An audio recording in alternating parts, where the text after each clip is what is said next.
ವೀಕ್ಷಕರೇ, ಕಾಂಗ್ರೆಸ್ಗೆ ಕಗ್ಗಂಟಾಗಿದ್ದ 2 ಕ್ಷೇತ್ರಗಳ ಉಪಚುನಾವಣೆಯ ಟಿಕೆಟ್ ಸಮಸ್ಯೆ ಕೊನೆಗೂ ಬಗೆಹರಿದಿದೆ. ದಾವಣಗೆರೆ ದಕ್ಷಿಣ ಹಾಗೂ ಬಾಗಲಕೋಟೆ ವಿಧಾನಸಭಾ ಕ್ಷೇತ್ರಗಳ ಬೈ ಎಲೆಕ್ಷನ್ ಟಿಕೆಟ್ ಈಗ ಅಧಿಕೃತವಾಗಿ ಘೋಷಣೆಯಾಗಿದೆ. ಈ 2 ಟಿಕೆಟ್ಗಳಿಗಾಗಿ ಆಡಳಿತಾರೂಢ ಕಾಂಗ್ರೆಸ್ ಪಕ್ಷದಲ್ಲಿ ಭಾರಿ ಕಸರತ್ತು, ಬಂಡಾಯ, ಮುನಿಸು, ಬೆದರಿಕೆ ಎಲ್ಲ ಕೂಡ ನಡೆದಿತ್ತು. ಅದರಲ್ಲೂ ದಾವಣಗೆರೆ ದಕ್ಷಿಣ ಕ್ಷೇತ್ರದ ಟಿಕೆಟ್ ವಿಚಾರದಲ್ಲಿ ಕಾಂಗ್ರೆಸ್ ಪಾಳ್ಯದಲ್ಲಿ ದೊಡ್ಡ ಮಟ್ಟದ ಬಿರುಗಾಳಿಯೇ ಎದ್ದಿತ್ತು.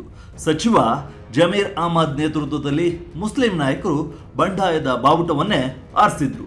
ಆದರೆ ಈಗ ಎಲ್ಲವೂ ಬಗೆಹರಿದಿದೆ. ಸಿಎಂ ಸಿದ್ದರಾಮಯ್ಯ ಹಾಗೂ ಡಿಸಿಎಂ ಡಿಕೆ ಶಿವಕುಮಾರ್ ಅವರು ಸೇರಿಕೊಂಡು ಈ ಬಿಕ್ಕಟ್ಟನ್ನು ಯಶಸ್ವಿಯಾಗಿ ಬಗೆಹರಿಸಿದ್ದಾರೆ. ಆದರೆ ಮುಸ್ಲಿಂ ನಾಯಕರ ಬಂಡಾಯ ಸುಮ್ಮನೆ ಶಮನವಾಗಿಲ್ಲ. ಒಂದಿಷ್ಟು ಷರತ್ತುಗಳು, ಒಂದಿಷ್ಟು ಒಪ್ಪಂದಗಳು ಇಲ್ಲಿ ನಡೆದಿವೆ. ಹಾಗಾದರೆ ಮುಸ್ಲಿಂ ನಾಯಕರ ಬಂಡಾಯ ಶಮನವಾಗಿದ್ದು ಹೇಗೆ? ಮುಸ್ಲಿಂ ನಾಯಕರಿಗೆ ಹೈಕಮಾಂಡ್ ಕೊಟ್ಟ ಆಫರ್ ಏನು? ಮುಸ್ಲಿಂ ಮುಖಂಡರು ಹಾಕಿದ ಷರತ್ತುಗಳೇನು ಎಂಬುದನ್ನು ಈ ವಿಡಿಯೋದಲ್ಲಿ ನೋಡೋಣ. ಇದ್ರ ಜೊತೆ ಬಾಗಲಕೋಟೆಯಲ್ಲಿ ಸಿದ್ದರಾಮಯ್ಯ ಅವರು ಮಾಡಿದ ಮ್ಯಾಜಿಕ್ ಏನು ಎಂಬುದನ್ನು ಕೂಡ ಒಂದು ಸ್ವಲ್ಪ ನೋಡೋಣ ಈ ವಿಡಿಯೋದಲ್ಲಿ. ಬಗೆಹರಿದ ಕೈ ಬೈ ಎಲೆಕ್ಷನ್ ಟಿಕೆಟ್ ಕಗ್ಗಂಟು. ಸಮರ್ಥ್ ಉಮೇಶ್ಗೆ ಕಾಂಗ್ರೆಸ್ ಟಿಕೆಟ್.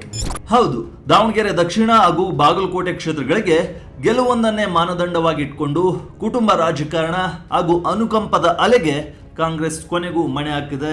ದಾವಣಗೆರೆಯಿಂದ ಸಚಿವ ಎಸ್ ಮಲ್ಲಿಕಾರ್ಜುನ್ ಪುತ್ರ ಸಮರ್ಥ್ ಮಲ್ಲಿಕಾರ್ಜುನ್ ಹಾಗೂ ಬಾಗಲಕೋಟೆಯಿಂದ HY ಮೇಟಿ ಅವರ ಕಿರಿಯ ಪುತ್ರ ಉಮೇಶ್ ಮೇಟಿಗೆ ಅಧಿಕೃತವಾಗಿ ಟಿಕೆಟ್ ಘೋಷಣೆ ಆಗಿದೆ.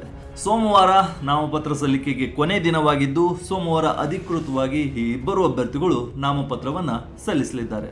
ಇಲ್ಲಿ ಒಂದು ಇಂಟ್ರೆಸ್ಟಿಂಗ್ ವಿಚಾರ ಏನಂದ್ರೆ, ಟಿಕೆಟ್ ಅಧಿಕೃತವಾಗಿ ಘೋಷಣೆ ಆಗೋ ಮುನ್ನವೇ ದಾವಣಗೆರೆ ಕಾಂಗ್ರೆಸ್ ಘಟಕದಲ್ಲಿ ದಾವಣಗೆರೆ ದಕ್ಷಿಣ ಕ್ಷೇತ್ರದ ಉಪಚುನಾವಣೆಗೆ ಸಮರ್ಥ್ ಶಾಮನೂರ್ ಮಲ್ಲಿಕಾರ್ಜುನ್ ಅವರಿಗೆ ಕಾಂಗ್ರೆಸ್ನಿಂದ ಬಿ ಫಾರ್ಮ್ ನೀಡಲಾಗಿದೆ. ಅವರು ಸೋಮವಾರ ಸಿಎಂ ಸಿದ್ದರಾಮಯ್ಯ ಮತ್ತು ಡಿಸಿಎಂ ಡಿಕೆ ಶಿವಕುಮಾರ್ ಅವರ ಸಮ್ಮುಖದಲ್ಲಿ ನಾಮಪತ್ರ ಸಲ್ಲಿಸಲಿದ್ದಾರೆ ಎಂಬ ವಾಟ್ಸಾಪ್ ಸಂದೇಶಗಳು ಕಾರ್ಯಕರ್ತರ ಮೊಬೈಲ್ಗಳಲ್ಲಿ ವೈರಲ್ ಆಗಿ ಹರಿದಾಡಿದ್ವು.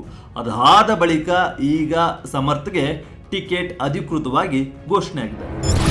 ದಾವಣಗೆರೆ ದಕ್ಷಿಣ ಟಿಕೆಟ್ಗೆ ಮುಸ್ಲಿಮರ ಪಟ್ಟು. ಸಮರ್ಥ್ಗೆ ಕೊಡಿ ಅಂತ ಲಿಂಗಾಯತರ ಬೇಡಿಕೆ.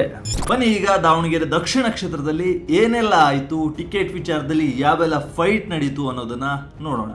ದಾವಣಗೆರೆ ದಕ್ಷಿಣ ಕ್ಷೇತ್ರದ ಶಾಸಕರಾಗಿದ್ದ ಹಿರಿಯ ನಾಯಕ ಶಾಮನೂರ್ ಶಿವಶಂಕರಪ್ಪ ಅವರ ನಿಧನದಿಂದಾಗಿ ಈ ಕ್ಷೇತ್ರಕ್ಕೆ ಇದೀಗ ಬೈ ಎಲೆಕ್ಷನ್ ಬಂದಿದೆ. ಈ ಸ್ಥಾನಕ್ಕೆ ಶಾಮನೂರ್ ಅವರ ಮೊಮ್ಮಗ ಸಂಸದೆ ಪ್ರಭಾ ಮಲ್ಲಿಕಾರ್ಜುನ್ ಹಾಗೂ ತೋಟಗಾರಿಕಾ ಸಚಿವ ಎಸ್ ಮಲ್ಲಿಕಾರ್ಜುನ್ ಅವರ ಪುತ್ರ ಯುವ ನಾಯಕ ಸಮರ್ಥ್ ಅವರನ್ನ ಕಣಕ್ಕಿಳಿಸಲು ಮಲ್ಲಿಕಾರ್ಜುನ್ ಮತ್ತು ಲಿಂಗಾಯತ ಪ್ರಮುಖರು ತೀರ್ಮಾನಿಸಿದ್ರು. ಆದರೆ ಇಲ್ಲೇ ನೋಡಿ ರಿಯಲ್ ಗೇಮ್ ಶುರುವಾಗಿತ್ತು. ದಾವಣಗೆರೆ ದಕ್ಷಿಣ ಕ್ಷೇತ್ರದಲ್ಲಿ ಗಣನೀಯ ಪ್ರಮಾಣದಲ್ಲಿ ಮುಸ್ಲಿಂ ವೋಟರ್ಸ್ ಇದ್ದಾರೆ. ಹೀಗಾಗಿ ಈ ಉಪಚುನಾವಣೆಯಲ್ಲಿ ಮುಸ್ಲಿಂ ಸಮುದಾಯದ 4 ಆಕಾಂಕ್ಷಿಗಳ ಪೈಕಿ ಒಬ್ಬರಿಗೆ ಟಿಕೆಟ್ ನೀಡಬೇಕು ಅಂತ ವಸತಿ ಸಚಿವ ಜಮೀರ್ ಅಹಮದ್ ಖಾನ್ ನೇತೃತ್ವದಲ್ಲಿ ಮುಸ್ಲಿಂ ನಾಯಕರು ಭಾರಿ ಪಟ್ಟನ್ನ ಹಿಡಿದಿದ್ರು. ಅಲ್ಪಸಂಖ್ಯಾತ ಅಭ್ಯರ್ಥಿಗೆ ಟಿಕೆಟ್ ನೀಡದಿದ್ರೆ ಸಚಿವ ಸ್ಥಾನಕ್ಕೆ ರಾಜೀನಾಮೆ ನೀಡುವ ಬೆದರಿಕೆಯನ್ನು ಕೂಡ ಜಮೀರ್ ಹಾಕಿದ್ರು ಅಂತ ಹೇಳಲಾಗ್ತಿದೆ. ಮತ್ತೊಂದೆಡೆ ಅಖಿಲ ಭಾರತ ವೀರಶೈವ ಮಹಾಸಭಾ ರಾಷ್ಟ್ರೀಯ ಅಧ್ಯಕ್ಷ ಈಶ್ವರ್ ಖಂಡ್ರೆ ಸೇರಿ ಹಲವರು ಸಮರ್ಥ್ ಮಲ್ಲಿಕಾರ್ಜುನ್ ಅವರಿಗೆ ಟಿಕೆಟ್ ನೀಡುವಂತೆ ಬಿಗಿ ಪಟ್ಟನ್ನ ಹಿಡಿದಿದ್ರು.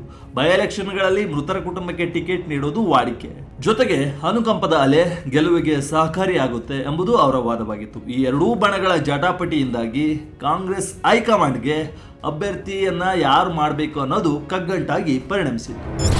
ಟಿಕೆಟ್ ಬಿಕ್ಕಟ್ಟು ಶಮನಕ್ಕೆ ಸುರ್ಜೇವಾಲಾ ಎಂಟ್ರಿ.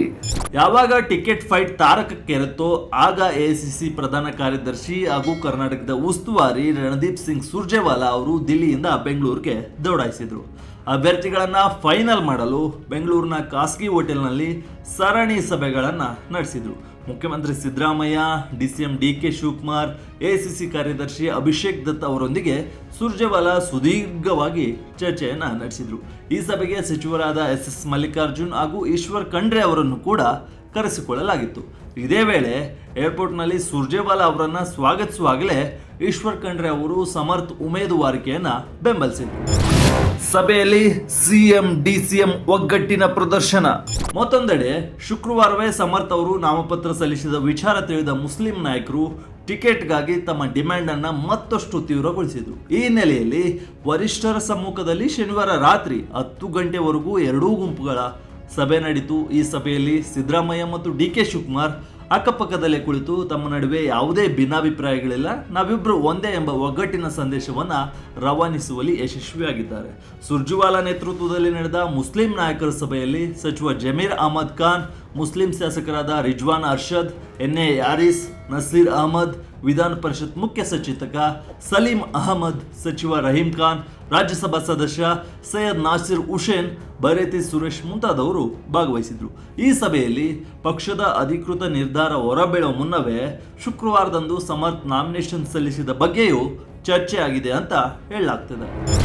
ಹೈಕಮಾಂಡ್ಗೆ 4 ಷರತ್ತು ಇಟ್ಟ ಮುಸ್ಲಿಂ ಲೀಡರ್ಸ್. ಷರತ್ತುಗಳಿಗೆ ಹೈಕಮಾಂಡ್ ಒಪ್ತಾ? ಭರವಸೆ ಏನು? ಈ ಸುದೀರ್ಘ ಸಭೆಯಲ್ಲಿ ಫೈನಲಿ ಮುಸ್ಲಿಂ ನಾಯಕರ ಮನವೊಲಿಸುವಲ್ಲಿ ವರಿಷ್ಠರು ಸಕ್ಸಸ್ ಆಗಿದ್ದಾರೆ. ದಾವಣಗೆರೆ ದಕ್ಷಿಣ ಕ್ಷೇತ್ರವನ್ನ ಸಮರ್ಥ್ ಅವರಿಗೆ ಬಿಟ್ಟುಕೊಡಲು ಮುಸ್ಲಿಂ ನಾಯಕರು ಒಪ್ಪಿಗೆ ಸೂಚಿಸಿದ್ದಾರೆ. ಹಾಗಾದ್ರೆ ಅವರು ಸುಮ್ಮನೆ ಒಪ್ಕೊಂಡ್ರ? ಖಂಡಿತ ಇಲ್ಲ, ನೋವೇ. ಬದಲಾಗಿ ಸರ್ಕಾರದಲ್ಲಿ ಮುಸ್ಲಿಂ ಸಮುದಾಯಕ್ಕೆ ಸೂಕ್ತ ಪ್ರಾತಿನಿಧ್ಯ ನೀಡುವ ಷರತ್ತಿನ ಮೇಲೆ ಈ ಒಪ್ಪಂದ ನಡೆದಿದೆ. ಮುಂದಿನ ಜೂನ್ನಲ್ಲಿ ಸುಮಾರು 12 MLCಗಳು ರಿಟೈರ್ ಆಗ್ತಿದ್ದಾರೆ. ಆ ಸ್ಥಾನಗಳಿಗೆ ಹಾಗೆಯೇ ಮುಂಬರುವ ರಾಜ್ಯಸಭೆ ಹಾಗೂ ನಿಗಮ ಮಂಡಳಿಗಳ ನೇಮಕಾತಿಯಲ್ಲಿ ಅಲ್ಪಸಂಖ್ಯಾತರಿಗೆ ಹೆಚ್ಚಿನ ಪ್ರಾತಿನಿಧ್ಯ ನೀಡಬೇಕು ಎಂಬ ಭರವಸೆಯನ್ನ ಹೈಕಮಾಂಡ್ ನೀಡಿದೆ. ಅಷ್ಟೇ ಅಲ್ಲ, ಮುಂದಿನ ಸಚಿವ ಸಂಪುಟ ಪುನಾರಚನೆ ವೇಳೆ ಮುಸ್ಲಿಮರಿಗೆ ಹೆಚ್ಚಿನ ಸಚಿವ ಸ್ಥಾನ ನೀಡುವ ಸಾಧ್ಯತೆಯೂ ಇದೆ ಅಂತ ಸೋರ್ಸ್ಗಳು ಹೇಳಿವೆ. ಸಭೆ ಬಳಿಕ ಸಿಎಂ ಸಿದ್ದರಾಮಯ್ಯ ಅವರು ಮುಸ್ಲಿಂ ನಾಯಕರನ್ನ ತಮ್ಮ ಕಾವೇರಿ ನಿವಾಸಕ್ಕೆ ಕರೆಸಿ ಪಕ್ಷದ ಗೆಲುವಿಗಾಗಿ ಒಗ್ಗಟ್ಟಿನಿಂದ ಕೆಲಸ ಮಾಡುವಂತೆ ಮನವರಿಕೆ ಮಾಡಿದ್ದು ಕೂಡ ಆಗಿದೆ. ಟಿಕೆಟ್ ಫಿಕ್ಸ್ ಆದ್ರೂ ಗ್ರೌಂಡ್ನಲ್ಲಿ ಬೇರೆ ವಾತಾವರಣ. ಫ್ಯಾಮಿಲಿ ಪಾಲಿಟಿಕ್ಸ್ಗೆ ಬಲಿಯಾಯ್ತ ಯುವಕರ ಆಕಾಂಕ್ಷೆ. ಆದ್ರೆ ಮೇಲ್ಮಟ್ಟದಲ್ಲಿ ನಾಯಕರು ಒಪ್ಪಂದ ಮಾಡಿಕೊಂಡು ಒಂದಾಗಿದ್ದಾರೆ. ಮೇಲ್ಮಟ್ಟದಲ್ಲೇನೋ ಒಪ್ಪಂದ ಆಗಿದೆ, ಕಂಡೀಷನ್ ಮೇಲೆ ಸೀಟ್ ಬಿಟ್ಕೊಟ್ಟಿದ್ದಾರೆ. ಆದ್ರೆ ದಾವಣಗೆರೆಯ ಗ್ರೌಂಡ್ ರಿಯಾಲಿಟಿ ಬೇರೆ ಇದೆ ಅಂತ ಹೇಳಲಾಗ್ತಿದೆ. ಕಾಂಗ್ರೆಸ್ ರಾಜ್ಯ ನಾಯಕರ ಈ ಒಗ್ಗಟ್ಟಿನ ಪ್ರದರ್ಶನ ತಳಮಟ್ಟದಲ್ಲಿ ಎಷ್ಟರ ಮಟ್ಟಿಗೆ ವರ್ಕೌಟ್ ಆಗುತ್ತೆ ಎಂಬುದು ಈಗಿರುವ ದೊಡ್ಡ ಪ್ರಶ್ನೆ. ದಾವಣಗೆರೆ ಸ್ಥಳೀಯ ಮುಸ್ಲಿಂ ನಾಯಕರು, ಅದರಲ್ಲೂ ವಿಶೇಷವಾಗಿ ಯುವ ಮುಸ್ಲಿಂ ಕಾರ್ಯಕರ್ತರು ಪಕ್ಷದ ಈ ನಿರ್ಧಾರವನ್ನ ಇನ್ನೂ ಅರಗಿಸಿಕೊಳ್ಳಲು ಸಾಧ್ಯವಾಗಿಲ್ಲ ಅಂತೆ. ಯಾಕಂದ್ರೆ ಭಾರಿ ಮುಸ್ಲಿಂ ಜನಸಂಖ್ಯೆ ಇರೋ ಈ ಕ್ಷೇತ್ರವನ್ನ ಕೇವಲ ಯುವಕ, ಯಂಗ್ ಎಂಬ ಕಾರಣಕ್ಕೆ ಸಮರ್ಥ್ ಅವರಿಗೆ ಬಿಟ್ಕೊಟ್ರೆ ಭವಿಷ್ಯದಲ್ಲಿ ಫ್ಯೂಚರಲ್ಲಿ ಈ ಕ್ಷೇತ್ರ ಕಾಯಂ ಆಗಿ ಶಿವಶಂಕರಪ್ಪ ಅವರ ಕುಟುಂಬದ ಭದ್ರಕೋಟೆಯಾಗಿಯೇ ಉಳಿಯುತ್ತೆ. ಇದರಿಂದ ಸ್ಥಳೀಯ ಮುಸ್ಲಿಂ ಯುವಕರ ರಾಜಕೀಯ ಆಕಾಂಕ್ಷೆಗಳಿಗೆ ಸಂಪೂರ್ಣವಾಗಿ ಬ್ರೇಕ್ ಬಿದ್ದಂತಾಗುತ್ತೆ ಅಂತ ಸ್ಥಳೀಯ ಯುವಕರು ಆತಂಕ ಮತ್ತು ಆಕ್ರೋಶವನ್ನ ವ್ಯಕ್ತಪಡಿಸುತ್ತಿದ್ದಾರೆ. ಬಾಗಲಕೋಟೆಯಲ್ಲಿ ಮೇಟಿ ಪುತ್ರ ಉಮೇಶ್ಗೆ ಮಣೆ. ಸಿದ್ದರಾಮಯ್ಯ ಎಂಟ್ರಿಯಿಂದ ಬಗೆಹರಿದ ಬಿಕ್ಕಟ್ಟು. ಇದು ಇಷ್ಟು ದಾವಣಗೆರೆ ದಕ್ಷಿಣ ಕ್ಷೇತ್ರದ ಕಥೆ ಆಯಿತು. ಈಗ ದಾವಣಗೆರೆ ಜೊತೆಗೆ ಉಪಚುನಾವಣೆ ಎದುರಿಸುತ್ತಿರುವ ಬಾಗಲಕೋಟೆ ಕ್ಷೇತ್ರದ ಕತೆ ಕೂಡ ಇದೇ ರೀತಿ ಇತ್ತು. ಮಾಜಿ ಸಚಿವ ಹಾಗೂ ಹಾಲಿ ಶಾಸಕರಾಗಿದ್ದ HY ಮೇಟಿ ಅವರ ನಿಧನದಿಂದ ಈ ಕ್ಷೇತ್ರಕ್ಕೆ ಬೈ ಎಲೆಕ್ಷನ್ ಈಗ ನಡೀತಿದೆ. ಇಲ್ಲಿ ಕೂಡ ಕುಟುಂಬದೊಳಗೆ ಟಿಕೆಟ್ಗಾಗಿ ಪೈಪೋಟಿ ಇತ್ತು. ಆದರೆ ಇಲ್ಲಿ ಸ್ವತಃ ಸಿದ್ದರಾಮಯ್ಯನವರೇ ಖುದ್ದಾಗಿ ಎಂಟ್ರಿ ಕೊಟ್ಟು ಸಮಸ್ಯೆಯನ್ನ ಬಗೆಹರಿಸಿದ್ದಾರೆ. ಬಾಗಲಕೋಟೆಯಲ್ಲಿ ಮೇಟಿಯವರ ಕುಟುಂಬಕ್ಕೆ ಟಿಕೆಟ್ ನೀಡುವಾಗ ದಾವಣಗೆರೆಗೂ ಇದೇ ಮಾನದಂಡ ಅನ್ವಯವಾಗಬೇಕು ಅಂತ SS ಮಲ್ಲಿಕಾರ್ಜುನ್ ವಚಿಸಿದ್ರು.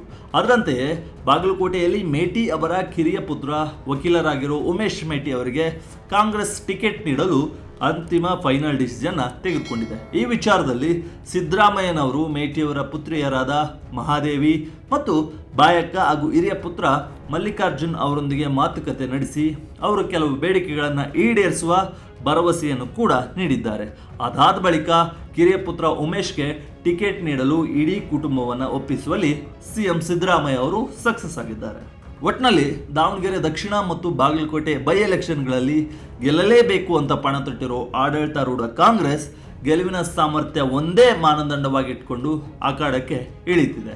ಇದಕ್ಕಾಗಿ ಅನುಕಂಪದ ಅಲೆ ಹಾಗೂ ಕುಟುಂಬ ರಾಜಕಾರಣಕ್ಕೆ ಮಣೆ ಹಾಕಲು ಪಕ್ಷ ಹಿಂದೇಟು ಹಾಕಿಲ್ಲ. ರಾಜ್ಯ ಮಟ್ಟದಲ್ಲಿ ಮುಸ್ಲಿಂ ನಾಯಕರ ಸಿಟ್ಟು ಶಮನ ಆದರೂ ದಾವಣಗೆರೆಯ ತಳಮಟ್ಟದ ಕಾರ್ಯಕರ್ತರ ಅಸಮಾಧಾನವನ್ನ ಕಾಂಗ್ರೆಸ್ ಹೇಗೆ ನಿಭಾಯಿಸುತ್ತೆ, ಕುಟುಂಬ ರಾಜಕಾರಣ ಹಾಗೂ ಅನುಕಂಪದ ಅಲೆ ಕಾಂಗ್ರೆಸ್ಗೆ ಗೆಲುವು ತಂದುಕೊಡುತ್ತಾ ಎಂಬುದನ್ನ ಕಾದು ನೋಡಬೇಕಿದೆ. ಇದು ವಿಜಯ ಕರ್ನಾಟಕ ವಿಶೇಷ. ಇದೇ ರೀತಿಯ ಹೆಚ್ಚಿನ ವಿಡಿಯೋಗಳಿಗಾಗಿ ವಿಜಯ ಕರ್ನಾಟಕ ವೆಬ್ ಅನ್ನ ಫೇಸ್ಬುಕ್, ಯೂಟ್ಯೂಬ್ ಮತ್ತು ಇನ್ಸ್ಟಾಗ್ರಾಮ್ನಲ್ಲಿ ಫಾಲೋ ಮಾಡಿ. ಧನ್ಯವಾದ.